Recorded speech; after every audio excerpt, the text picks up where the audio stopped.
প্রবাসী বাংলাদেশিদের ভোটাধিকার নিশ্চিত করতে দেশভেদে প্রয়োজন অনুযায়ী ভিন্ন ভিন্ন পদ্ধতি ব্যবহারের চিন্তা করছে নির্বাচন কমিশন। সকালে আগারগাঁওয়ে নির্বাচন ভবনে প্রেস ব্রিফিংয়ে একথা জানিয়েছেন নির্বাচন কমিশনার ব্রিগেডিয়ার জেনারেল অবসরপ্রাপ্ত আবুল ফজল মোহাম্মদ সানাউল্লাহ। তিনি বলেন, পোস্টাল ব্যালট কার্যকর নয়, 115টি দেশ তাদের প্রবাসী নাগরিকদের জন্য ভোট দেওয়ার ব্যবস্থা রেখেছে। সবচেয়ে প্রচলিত পদ্ধতি হচ্ছে প্রবাসের দূতাবাসে হাজির হয়ে ভোট দেওয়া, তবে বাংলাদেশিদের জন্য তা সম্ভব নয়।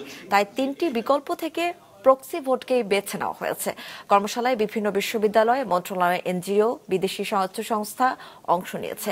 এর মধ্যে 10টি দল তাদের প্রস্তাব উপস্থাপন করেছে। প্রক্সি ভোটকে আমরা বলেছি সবচেয়ে সম্ভব ইলেকশন কমিশনের জন্য, যদি বৃহৎ আকারে আমরা ভোটারদেরকে সম্পৃক্ত করতে চাই, এটার বাইরে আমাদের অপশন লিমিটেড। কারণ বাকি সকল অপশনের জন্য যে পরিমাণ ট্রায়াল যেতে হবে, তাতে একটা হোলসাম ডেপ্লয়মেন্ট সম্ভব না।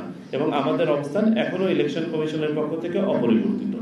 আমরা ইলেকশন কমিশন পাচ্ছে, আমরা প্রক্সি ভোট হচ্ছে আমাদের হাতে একমাত্র অপশন, যেটা দিয়ে আমরা বড় পরিসরে করতে পারবো।